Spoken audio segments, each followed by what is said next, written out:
இப்ப நமக்கு சுற்றுச்சூழல் வேதியியல்ல காற்று மாசுபடுறதுனால உருவாகிற முக்கியமான ஒரு விளைவு தான் அமில மழை.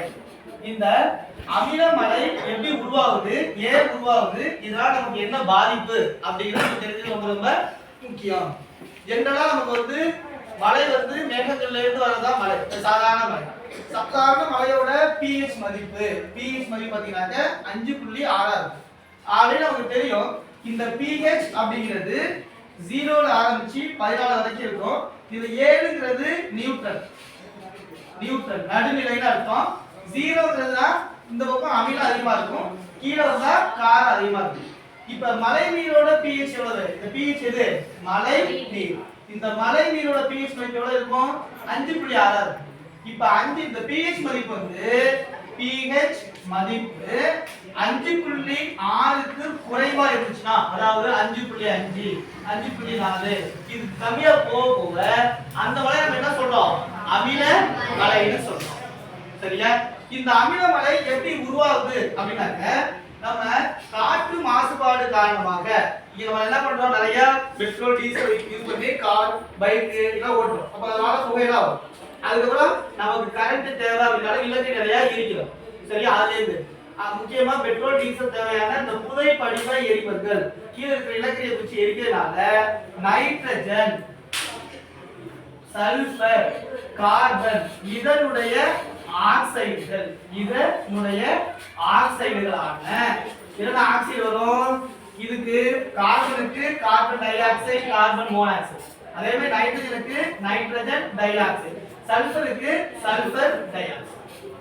இந்த 3 ஆக்சைடும் நம்ம காற்றுல வந்து அதிகமா இருந்துச்சு அப்படின்னாக்க, அந்த வளிமண்டல மேல இருந்த 3 ஆக்சைடும் மழை பொழியும் பொழுது, மழை பெய்யும் பொழுது அந்த நீர் மூலக்கூறு, ஃபார் எக்ஸாம்பிள் நீங்க சல்பர் டை ஆக்சைடு எடுத்துட்டீங்க அப்படின்னாக்க, இது நீர் கூட வினை புரிந்து அந்த ஆக்சிஜன் இருக்கும். So in presence of oxygen அப்படின்னாக்க H2SO4 ஆ மாறும். H2SO4 என்ன அர்த்தம்? H2SO4 இருக்கிறதுனால சல்பூரிக் அமிலம். அதே மாதிரி நீங்க நைட்ரஜன் டை ஆக்சைடு NO2 எடுத்துட்டீங்க அப்படின்னா, இது நீர் எங்க இருந்து வருது? இது மேகத்துல இருந்து வர நீர் வளிமண்டலத்துல இருக்கிற நைட்ரஜன் டை ஆக்சைடு கூட வினைபுரிஞ்சு இன் பிரசன்ஸ் ஆஃப் ஆக்சிஜன்ல என்னவா மாறும்? நைட்ரிக் அமிலமா மாறும். இது என்ன அமிலம்? நைட்ரிக் அமிலம். நம்ம சாதாரண மழைநீர் நினைச்சிட்டு இருக்கோம், அது என்ன இருக்கும்? இந்த அமிலங்கள் இருக்கும். அதனாலதான் அதுக்கு பேர் என்ன? அமில மழை. புரியுதா? சரி, இந்த அமில மழையால நமக்கு என்ன கெடுதல் அப்படின்னு பாத்தீங்கன்னா, இப்ப நிறைய தாஜ்மஹால் பெரிய கோயிலுக்கு நிறைய புராதன சின்னங்கள் இருக்கு, தொன்மையான சின்னங்களா இருக்கு. அதெல்லாம் வச்சிருப்பாங்க, பளிங்கு கற்களால வச்சிருப்பாங்க. இந்த பளிங்கு கற்கள் அப்படிங்கிறது கால்சியம் கார்பனேட். இந்த கால்சியம் கார்பனேட்டோட நீங்க இந்த ஆசிட் H2SO4 படிச்சு வச்சுக்க, வாயில வர ஆக்சைடு படிச்சுனா ஆகுது கால்சியம் சல்பேட்டா கன்வெர்ட் ஆகும். சோ என்ன ஆயிடும்? பளிங்குகள் வந்து செதஞ்சிடும். இதுக்கு பேர் என்னது? கல் குஷ்டம் சொல்வாங்க. இதுக்கு பேர் என்ன? கல் குஷ்டம், லெப்ரசி. அதாவது எப்படி வந்து மனிதனுக்கு வந்து தொழுநோய் வருதோ அது மாதிரி இந்த பளிங்கு கற்கள்ல ஏற்படுகின்ற இதுக்கு நம்ம என்ன சொல்றோம்? கல் குஷ்டம் அப்படின்னு நம்ம சொல்றது. ரொம்ப முக்கியமான ஒரு பாதிப்பு. சரியா? இது இல்லாம இந்த அமில நீரை எடுத்து வச்சுக்கிட்டு நம்ம நீங்க எதுக்குமே நம்ம யூஸ் பண்ண முடியாது. ஏன்? அது அமிலத்தன்மை ரொம்ப ரொம்ப அதிகமா இருக்கு. உனக்கு புக்ல வந்து பேஜ் நம்பர் 288 அதுல பாத்தீங்கன்னா ஒரு 5 பாயிண்ட் கொடுத்துருப்பாங்க.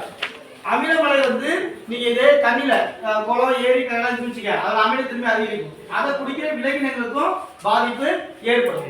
அடுத்தது பாத்தீங்க அப்படின்னாக்க, இது மண்ணு மேல வரும்பொழுது மண்ணோட அமிலத்தன்மை என்ன ஆகும்? அதிகரிக்கும். அப்ப அதுல விளையிற தாவரங்கள் தானியங்கள் அப்படி இருக்கும், அமிலத்தன்மையால பாதிக்கப்படும். அதுக்கப்புறம் பாத்தீங்கன்னாக்க, இந்த தண்ணியை நம்ம உறிஞ்சி குழாயை எடுத்து போனோம்னா அந்த குழாய் என்ன ஆகும்? அமிலத்தால அரிக்கப்படும். சரியா?